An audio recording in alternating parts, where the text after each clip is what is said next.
Hey everybody, welcome to Everything Websites. And today my guest is Jordan Gilroy. I think I pronounced it properly. And I think most of you know Jordan already. He's one of the legendary Webflow designers. So Jordan, welcome to the show. Thanks for having me, and thank you for being very, very kind and No, using the I word think legendary. yeah, no, I think you're great. You have a great work. Yeah, I mean, to start with, can you just tell a bit more? How did you start with Webflow? Or what dragged you in and things like this? Yeah, sure. So I'm relatively new to Webflow, I guess. So I've been designing, for a long time. I'm Mm-hmm. 36. I always forget, no, I'm not. I'm 37. I always forget sort of the year I left college. I feel like I've just been designing forever. Mm-hmm. And I got to a point a few years ago where I felt like I could feel my enthusiasm for designing websites starting to take a dip, and Mm-hmm. I felt sort of less engaged, less excited about work, and it probably started to show in the work I was putting out as well. And a lot of that was because I was designing websites that I was really happy with. I was giving detailed handovers and instructions to developers, but more often than not, the developer would go off. I wouldn't hear from them again until the site was live. And then when I'd check out the site, I'd be really deflated because it wasn't executed how I had it in my head. Or, Mm-hmm. there were just some things that were off and didn't quite follow the design. So then I discovered Webflow and realized I can take control over those things that were causing me, this frustration and me to feel so deflated about work. So yeah, Webflow really just enabled me to be able to execute the build as intended, take control over animations and interactions. And yeah, that's the key word really, control, and just being able to have Do you, granular control over every aspect. yeah, do you find it difficult to bridge that gap between design and development? Because, in Webflow, you still need to have some technical knowledge in order to achieve some things. Yeah, definitely. So the first site I worked on was my portfolio site, not the current iteration. It was an older one, and it was hacked together. So I watched the Webflow University, Yeah, the me too. 101 sort of course, and that's great. I basically used what I learned from that and a bunch of Timothy Ricks videos and hacked together, right? And if you were to look at how that's put together now, it would make you cry. It really, really bad. But it was important for me just to get something out there and just to learn and refine. And I'm still learning. So there's a lot. Every project I work on now has custom code, but I'm leaning on AI heavily for that. I haven't Yeah. got a traditional developer background. I could probably write a GSAP animation, a timeline without any assistance, but with everything else, I kind of lean on Claude or ChatGPT. But I've learned more and more as with every build that I work on, more about CSS. So I'm getting more comfortable with custom CSS, and it's I really enjoy it, to be honest. Yeah. Learning something new and being able to, every time I learn something new, put that into the next project. It's good that you have the technical background. I never had it. I'm more of a designer side, and it was difficult for me at least to. It's kind of, I don't know. It's a completely different thing. It's kind of difficult to uh, get get into both worlds and in order to achieve something that you imagined, or maybe you don't know what it is yet, but you have something. And then you need to have the skill in order to do it. So for me, it was difficult.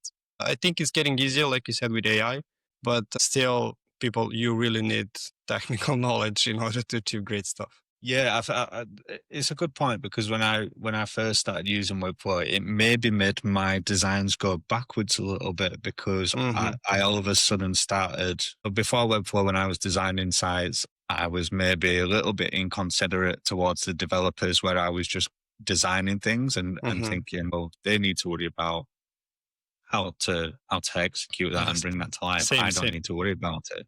So when I first started learning Webflow, I became more conscious of, all right, I actually need to make sure I can do that. So then maybe my design started playing it a little bit safer because I didn't have the confidence Mhm.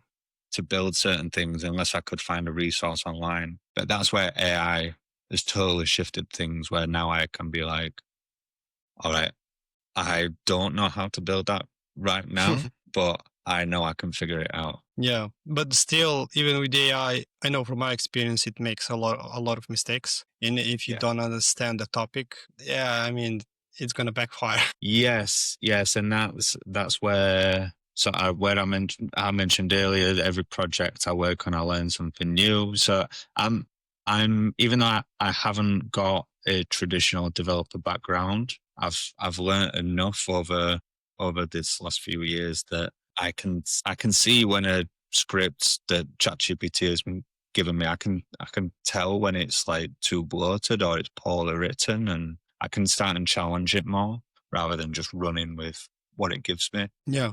Well, yeah, it is. I mean, I also learn it as I go from very different sources, watching. Hope Timothy Ricks can just make more videos because I think, but there is also consultation with him. I didn't know that. That you can schedule consultation like 1 hour or whatever. Mm. In order, and some teams practice that regularly to just discuss about some stuff. It helps them. So the point is, you can also schedule to some mentor or someone that you can talk to from time to time just for the things you don't understand, because it's just faster than learning on your own mistakes always.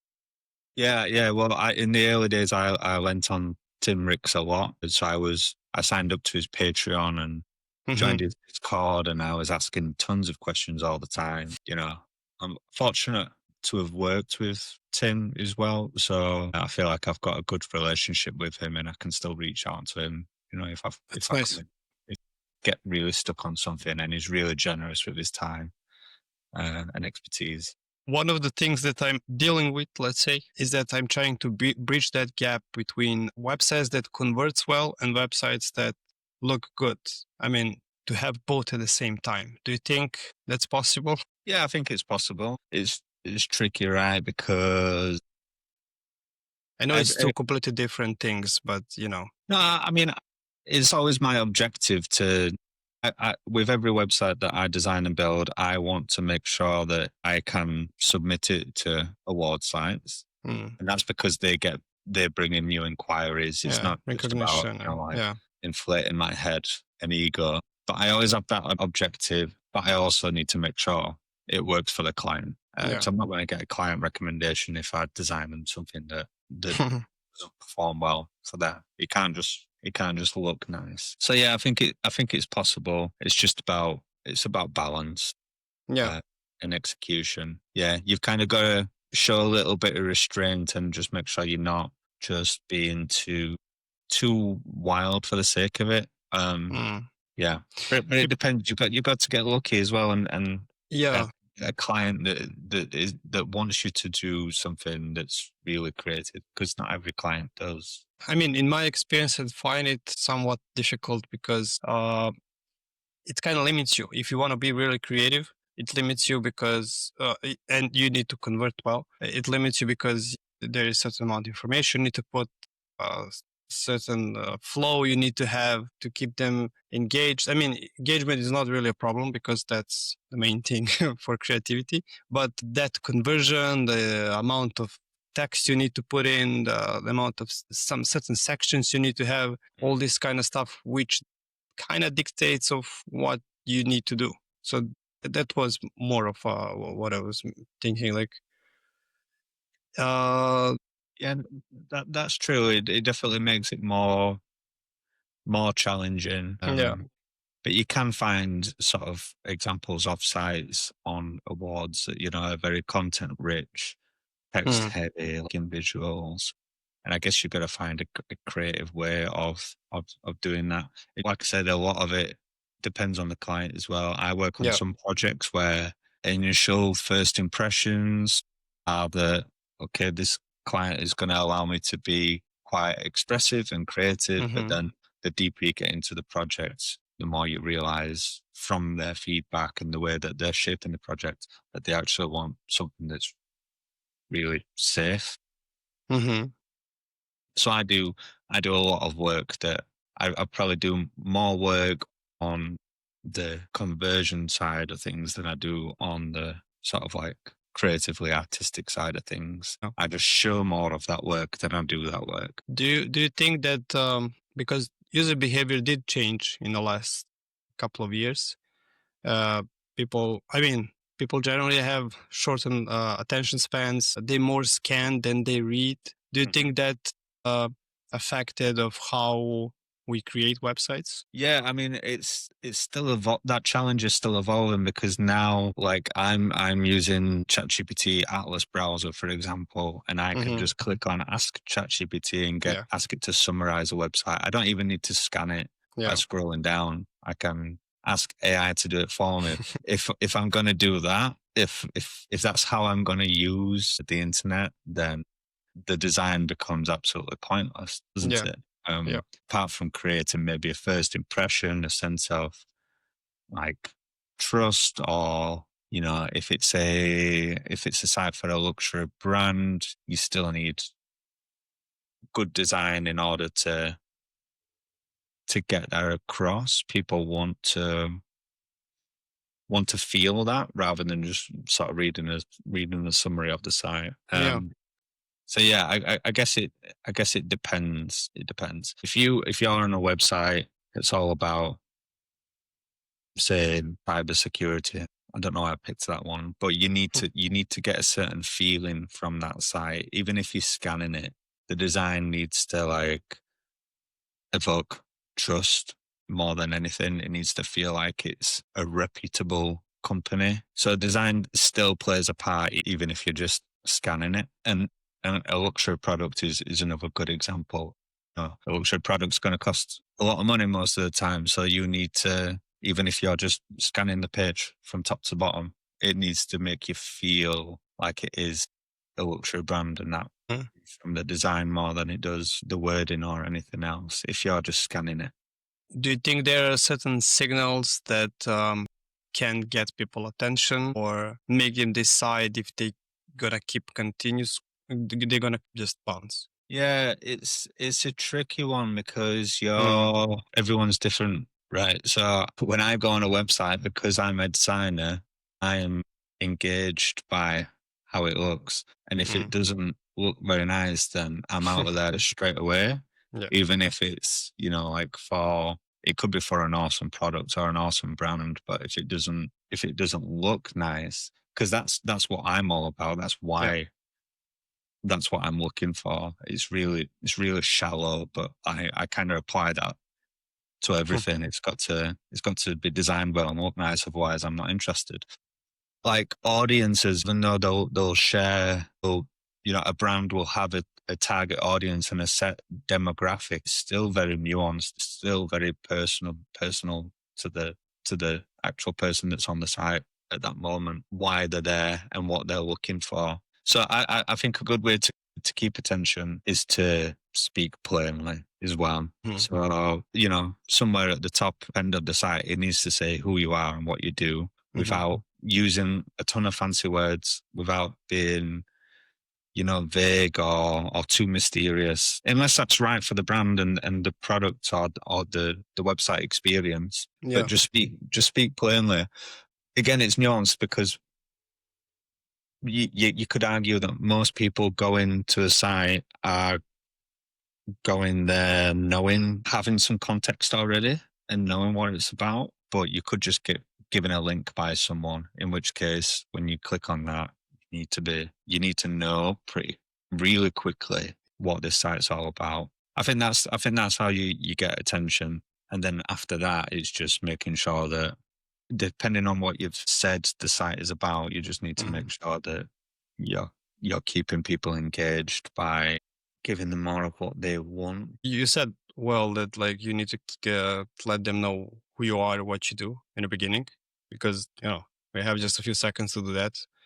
I mean, can you share maybe like, is there anything else that we should be telling people at the beginning, like in order to keep them? or to get their attention at the top of the, Yeah. and something that comes to your mind. I don't know. I don't know. It depends. It can vary from project to project. Strong visuals Mm. also help. I feel like that's an obvious one. It can be challenging when you're working on something that doesn't have any visuals, like a project I'm working on at the moment. So it How just do you deal with that? I mean, do you create them, like, do you still create them or try to work without it? yeah. So this particular project I'm working on, I'm focusing on creating a visual language from. It's all based on shapes, patterns, and colors. So there's no imagery at Hmm. all. So I've got to balance, creating these shapes, pattern, color, pattern sort of typography and balanced white space. Yeah, it's a lot more challenging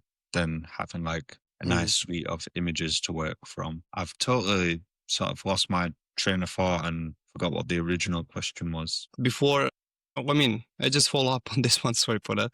Like, what do you do in a case if they don't have any visuals? Do you keep it without it? I think I saw some pretty good websites with just text, but it's difficult. I mean, you need to Very. work with the typography quite well. Yeah, yeah, it is difficult, and you've got to like convince the client that what you're doing with the type is the right thing to Yeah, do that's gonna because work. yeah, you need like contrast is really important, like Mm. contrast in type styles and use of white space, and then that's when you've got to really battle the feedback of can you close up these gaps and Have less space, make the logo bigger. yeah, yeah, yeah.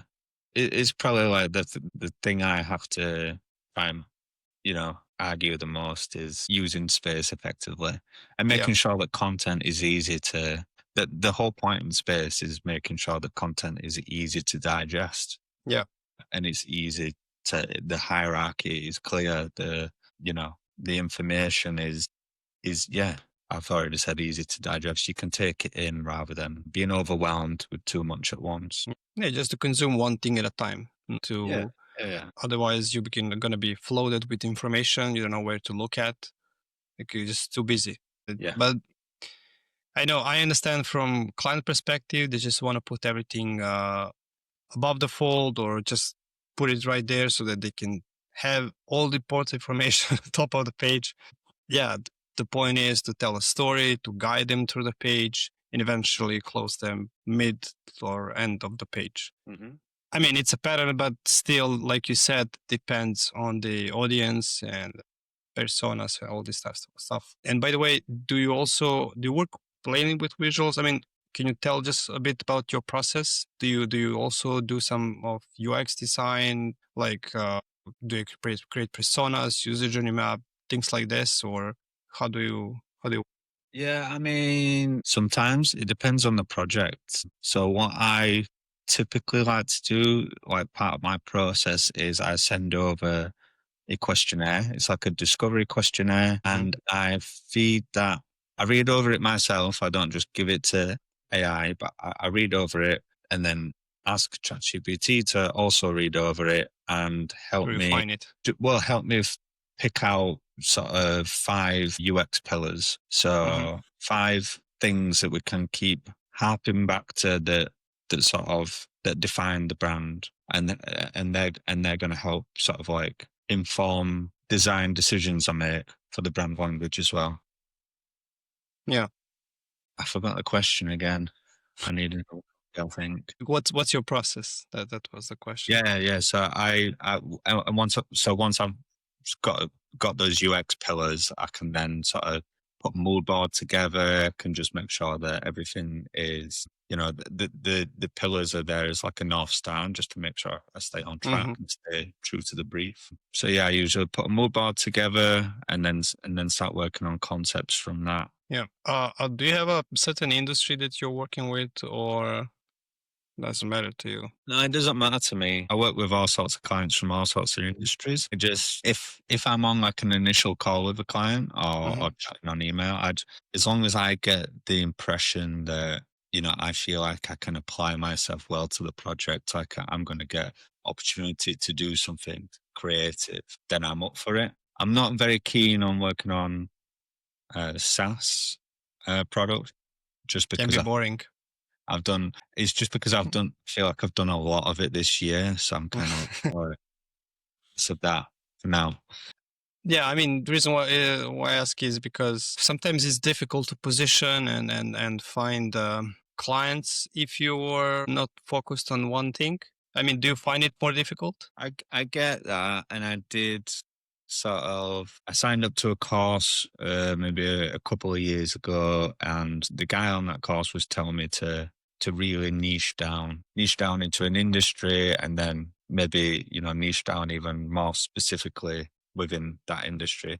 And it Mm, just didn't work for me. It's too. So the reason I went freelance to start with is because I worked in an agency and it just got too repetitive for me. So they worked with clients in the fashion and retail industry. So that side of things got too repetitive, but then the kind of work we were doing got too repetitive. So when I went freelance, what I love about it is that diversity and that variation.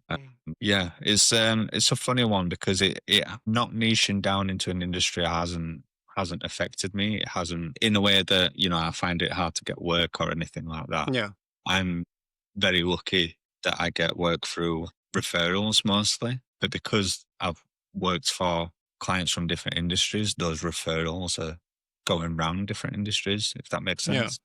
No, at some point it's just spread like a disease. It's a nice Yeah, way. I mean, it's good it works for you. We worked with a lot of before with referrals, but I don't know. At some point we wanted to expand, and that's why we started working on our website, leaning more towards conversion and SEO and AEO than purely visuals. But I guess, I mean, it's fine. Like whatever works for someone doesn't necessarily mean it's going to work. We need to all apply the same thing for everybody else. But just to get back a little bit on websites, what I wanted to ask, yeah, we've seen like there is people use a lot of animation Mhm. and sometimes feel like it's overused, like animations, interactions. How do you use them? How do you apply them? Like, do you have a Uh, certain yeah, rule or? well, first off, I'm definitely guilty of doing that,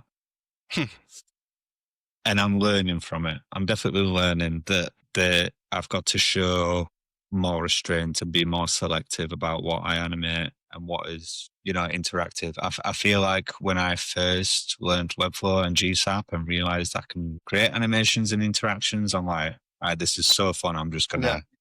gonna animate everything. Everything's a playground. But then I look back at some of my older work and I'm like, no, it's just creating rather than like drawing people in or guiding people, it's creating distractions because I'm using it in places where I shouldn't be using it. I'm sort of learning, still doing it, still learning from project to project how to be more selective and use it more appropriately as well. But yeah, I still love, I love that point of the project where I'm sat thinking about how to animate content and bring certain sections to life. I really enjoy that part of the process.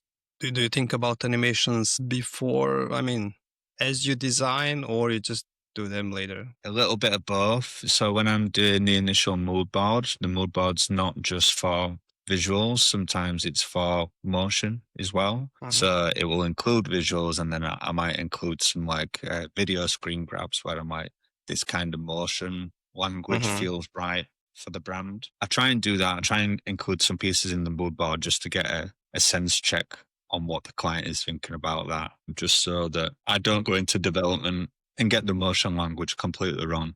Yeah, yeah. But then a lot of things like buttons, I'll design a button, and when I design it, I might have the animation or the interaction in mind, but a lot of the time I don't. I've just got it nicely designed, and then when I go into build, then I'll be like, all right, what can I do with this? And I've just got to Um, make sure that it fits, it's on brand. yeah.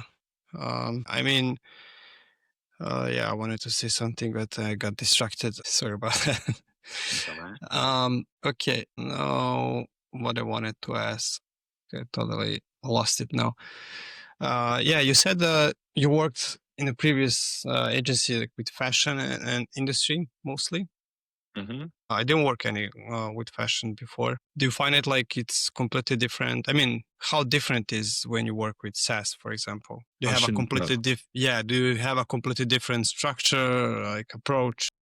yeah, it's completely different because fashion is all sort of, it's visual heavy. And you Mm, most of the time you've got nice assets to work with because having good product photography and good lifestyle imagery is hugely important to the brand. So you've often got lovely assets to work with. The websites are very visual, and then you work on SaaS sites, and it's mostly UI abstractions. So you're working with abstractions of dashboards mm, and certain parts of the UI, graphics. and maybe like some video of someone using the software. It's a completely different challenge. And I'd much prefer to work on a fashion site, to be honest with you. Yeah, two completely different worlds, I'd Yeah. say, in terms of like, yeah, not necessarily how you approach the project. It's more just about like what you've got to work with as Hmm. well. Like Yeah. on sites as well, you're also like you probably got a section showing off features and key features and like Do you always, I mean, for example, if you're in a fashion, like working on a fashion website, they usually provide visuals, like photos, images of products. But do you sometimes do like a 3D or like a custom design of a certain product in order to implement it in a website in a way that you imagined, or you just strictly work with what they have, like with their actual products? yeah, I mean I haven't worked on like a fashion project for such a long time now. Uh-huh. But if I Okay. were, then I would probably use some of the some of the new tools that we have available today. I'm about to, or not about to, sort of early next year, I'm going to start developing a project with an agency. It's their client. They're doing the design, but it's for sort of essentially recycled furniture. They might take like Mm.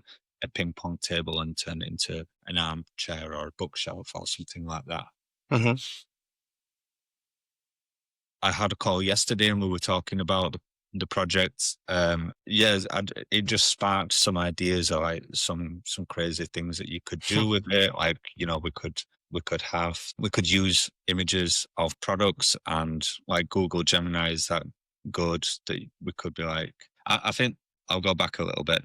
Okay. So on the call, I think they said, "Oh, we've only got like 6 images to work with." So then my idea was, well, you can take those 6 images, we can create a bit of a mood board, and you can use AI to create as many images as you want. It's really good at that now. Hmm.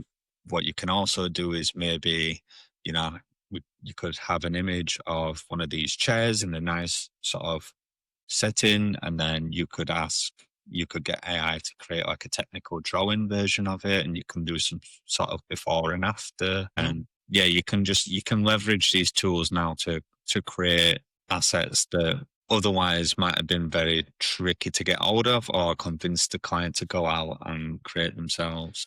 Do you go always with ChatGPT or do you use some other AI tools for your work? I use ChatGPT, Claude, and Google Gemini. So they've Hmm. all got their own strengths and weaknesses.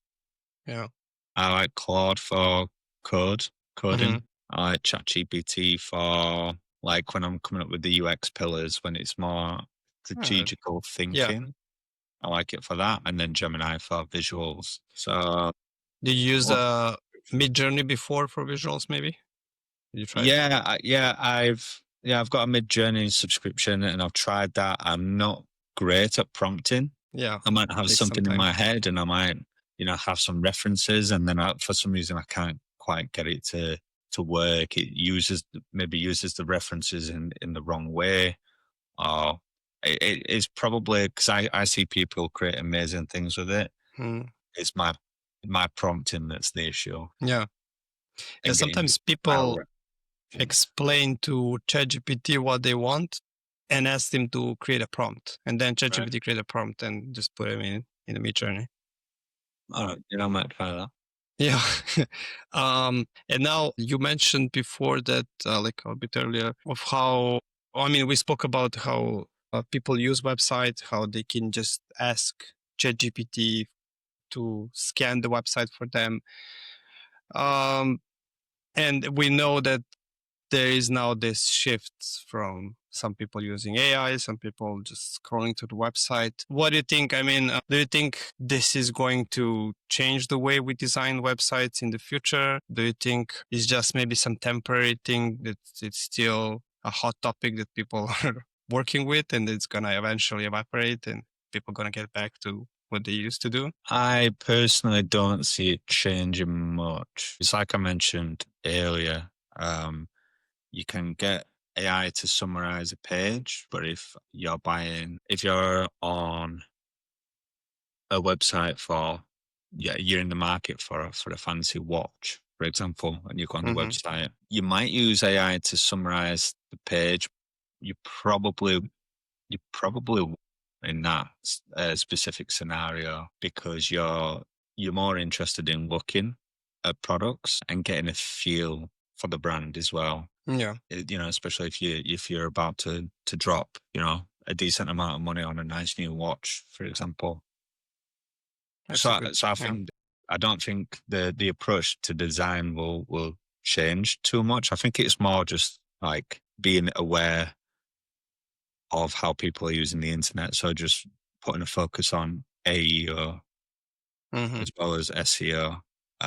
So more on that technical side of things rather than changing too much on the design front. Yeah, I mean, I think that I did also mention that making decisions of how we're going to create a website does limit us of what we can do. But do you agree with that? I mean, do you think if we really want to have like a high converting website at the highest point, we cannot do certain things on a website, or doesn't matter? Like what? I mean, do you think we should sacrifice something for that? It depends. It depends. Do you have like an example of Uh, Uh, sacrifice? yeah. Well, for example, I don't know. Should I pick a certain industry? Maybe like a SaaS. Okay, so since here we are now fashion SaaS, I guess it's different for the fashion and the SaaS. But let's go with SaaS. Yeah. And because you work with that more recently than fashion, Hmm. so for that, if we want to have some pretty cool interaction of as you scroll, some things are moving, aging, snapping. I don't know, something is happening as you scroll, some kind of interaction. But then on a website, for example, per our research, we also need to have a FAQ section. We need to have testimonials. We need to have certain keywords implemented throughout the page. We need to have certain amount of text also throughout the page. Do you think that is going to limit us on how we gonna implement these interactions? Yeah. I think that context is quite key on what type of site Yeah. it is. I definitely feel like with SaaS sites, that's not the place to sort of be all singing and all dancing in terms of animations and interaction. Like most of the time, it's a tool that's there to solve a problem, and people just want to know the details. But you Some know of the that people, some people did try to do some crazy animations on yeah, they did. SaaS. Like the one that comes to mind is it Amy, I the don't one that remember which did one for exactly. like Yeah. the email client, and that Was it it was really nice. I think it was Amy. Was it the one that have like a dashboard and something going on the dashboard, some kind of light but liquidish? Yeah, I think so. It had a lot of scrolling involved. Yeah. I think there was Runway too. Did they change that? Mm, I'm trying to check something on awards. If I think they got some award on that. Mm, But for example, I don't know if we think of the same thing, but the one that you have in mind, do you think something like that can work Yeah, for conversion? so it's called Amy AI Note Taker.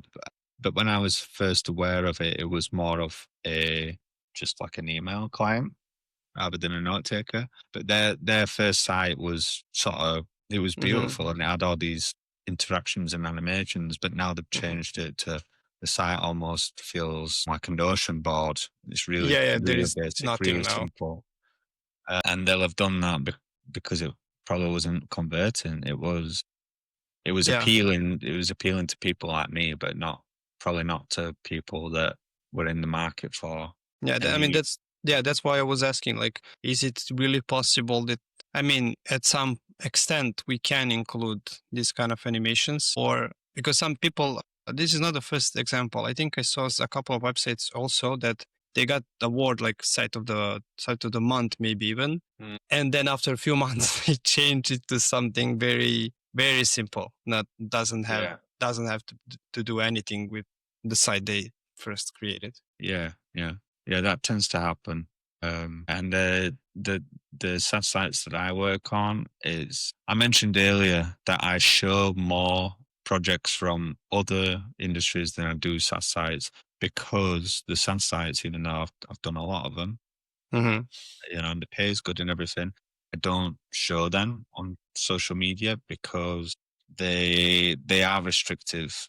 Hmm. Um, in terms of creativity. You can do nice things. You will struggle to get them to being like awards worthy Yeah. and still serving their purpose and converting well um, for that particular industry. Yeah, that's a tricky one. Yeah, yeah, I know. I mean, I always struggle with this stuff. We always try to kind of do something, but then it's difficult. Before we were focusing more on visuals, but nowadays we kind of shifted to more conversions. Yeah, it's a bit boring job as well, like you said, but it's a bit boring. Yeah. Okay. So a couple of questions for Webflow. Did Webflow change the way that you design? Yeah, yeah. I think I sort of brushed on it earlier. Initially, it made my designs go a little bit safer and a little bit backwards Hmm. because I was concerned about maybe I would get my dev hat on while I was designing, and that would get in the way of creativity a Yeah. little bit because my dev skills, especially like a couple of years ago, were a lot more limited. It limited what I was putting in my design because I was conscious of having to actually bring that to life. So it probably changed my design in a negative way to start with, but Yeah. yeah, now it doesn't really have an impact just because I'm confident either with the tools and with the tools and resources or just from experience that I can. And since you have that mindset when you design, do you tend to use a lot of auto layout, for example, in Figma, just to make sure everything forms nicely? No, I use auto layout for buttons, sometimes for like card elements, but like things like the spacing system, rightly or wrongly, it's mostly sort of in my head. But doesn't make a problem for you when you develop because you do need to know the spacings and stuff. No, it's not a problem because I'm not sort of blindly sort of making the gaps up between sections or elements and things like that. I probably should maybe document it better, but it is all in my head, and I tend to remember it. So then when I go into Webflow, yeah, I can apply that spacing system. It's Yeah. probably all the type styles and stuff are usually set in Figma. That's really organized. But the spacing, I don't like using auto layout. I find that it locks things in place. It stops you from moving things around freely. So I rather not use it and just, make sure that I am being consistent with spacing. I guess it's different when you work alone and when you work in a team. Yeah. Because if you have a team and then, yeah, designer can do one thing, but then it can be very difficult to explain to developer and to understand the the flow and the logic behind it, especially if it's a bigger team. Like you cannot learn everybody how everyone works. You need to have a system. So I mean, that's basically why I'm asking. But for you, yeah, it does work. Yeah, yeah, and that's a good point. That's as well why. So I do design and development projects. But I also do design only, and I Hmm. do a bit of dev only. I'm not a massive fan of the dev only projects because of what you've just said Yeah, about you'll get a Figma file and you're having to yeah, it's really try difficult. and figure out what someone else was thinking. Yeah, Yeah, we don't like to do that as well. And if we do that, we then accept the project only if we can guide designer or see what they did before that. Otherwise, it's very painful. I mean, it can be very difficult because everybody has its own way of working. And if they don't apply a certain framework or system, takes a lot of work to develop something. Yeah. Do you think that Webflow enables you to do something easier than the traditional coding? Like, do you think it's, I guess, because there's a lot of people that saying like these no code tools are trash, we should just Yeah. stick with the traditional coding. Yeah. But what do Well, you I think mean, about that? I'm not I don't have a traditional coding background, so I can't compare the two, but I do know people that come from that background that now pretty much exclusively build in Webflow, Hmm. because it's easier. Like having that visual sort of canvas. Yeah, Yeah. Yeah, it's faster. I can only go off what sort of traditional devs have told me that tried it. I get the impression that most of them sort of turn their nose up at the likes of Webflow to start with, and then it's got. I think the more features that they unlock, like when they release custom CSS properties and things like that, Yeah. the more it sort of becomes more appealing to traditional devs. I just think that some people find it difficult to accept new things. I tend to lean towards the things that are safe, they know that works, but maybe it's not like that in every case. Yeah, yeah, and maybe there's a little bit of insecurity as well in terms of Mm, these tools allowing people like me that haven't got that background to be able to build sites. Maybe they don't like that. but I also know that we did a couple of projects where we created, design and develop the front end part in Webflow, and then we export the code and they use it for React, for example, for Right. platform. There was a couple of things because it was faster for them to do it that way than to do it traditionally with front end coding. So yeah, I mean it has its ups and downs, like good and bad sides, but I think overall pretty much all no-code tools for building websites at least are pretty good. I'm not sure about the apps. I'm a kind of restrictive on that one, but maybe I'm wrong. I don't know. Yeah. Have you tried Framer? I did, but we kind of tried to focus on one tool.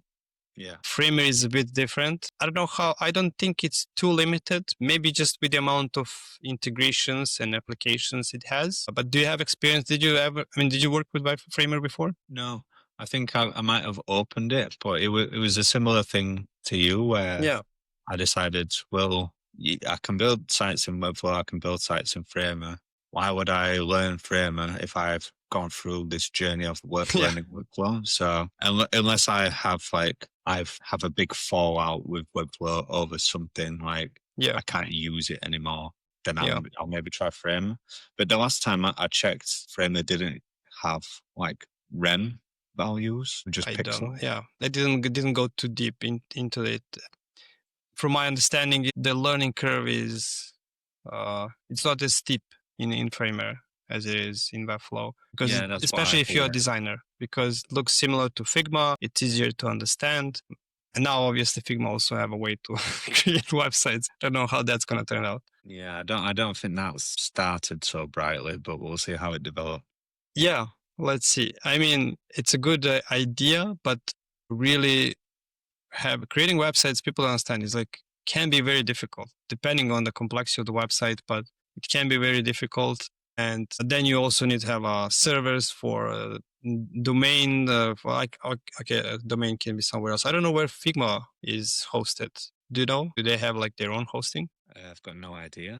I don't know as well. It's like, yeah, they just like introduce that feature like no one asked for, and like this is it. We have it as well. Try it out. Yeah, yeah. I see that not as a rival to like Framer or Webflow, more Yeah, maybe as a rival to Squarespace. Lovable. Something more drag and drop. Did you use Lovable before? No. I don't know how. From my understanding, I didn't use it as well, but from my understanding, it's more like for apps. And I think people also use it for websites as well. I don't know how that works really because it's just prompts. But yeah, Yeah, I did. I do remember a little while ago there was a challenge, like a battle on Twitter. yeah, I think it was Lovable, versus Were Webflow. they competing against Brett from Design Joy Yeah, or? yeah, I saw that one, and he won. The Brett won, but yeah, I don't know. I mean, he's a very experienced guy, and the guy in Lovable. I mean, it's a new tool, so maybe that surely plays a major role in it. Yeah, yeah, something to keep an eye on. I'm sure there's going to be more sort of tools that enter this Yeah, arena, no, in the next definitely. couple of years. But it's exciting. It's exciting because a lot more companies investing in it. People are starting to see websites as a needed tool if you want to grow your business or present your product in a way, but be visible online. So all these companies competing also going to give us a better solutions in the end. Really, competition is a good thing as long as it's healthy. Yeah, absolutely. Yeah. Okay. We're gonna we're getting close to this lovely conversation, and just to see if I have anything else I want to ask you just before we close it. Yeah. Do you have anything to ask me? Never ask anyone really. Just that comes to my Come mind. prepared. No, Yeah. Okay. Okay. Do you have any final piece of advice to give to the people? I mean, I guess both kind of people who want to learn or still learning Webflow, and maybe people that don't have technical knowledge and are considering Webflow to have their website there.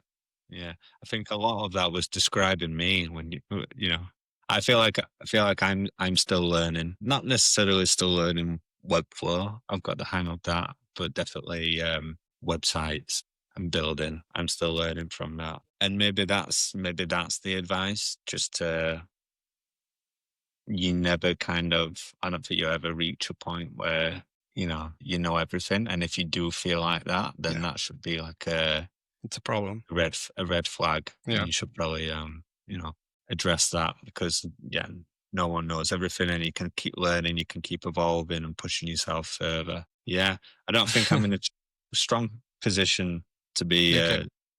giving broad advice.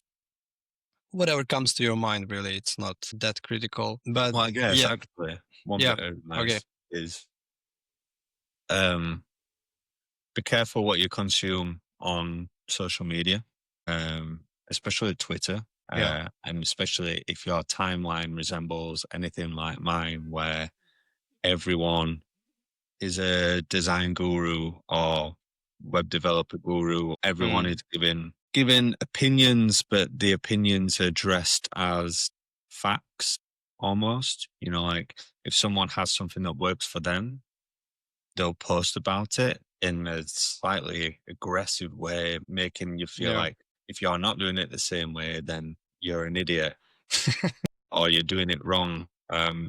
So just be careful with that kind of thing because, it's like you said earlier, something that works for me might not work for you and vice versa. Yeah. So just take everything with a pinch of salt and make sure you do read things as opinions and not necessarily facts. Okay. It's a good advice. And don't create a post about border radius. But I saw the guy from what is the name of the guy with the glasses and the hat that always record Oh, like yeah, super yeah. fast? Yeah, Xander. Xander. Yeah, he posted a video about that. But it's a pretty good. I mean, like he calculated like you take the inner body radius and you add a padding between the Yeah.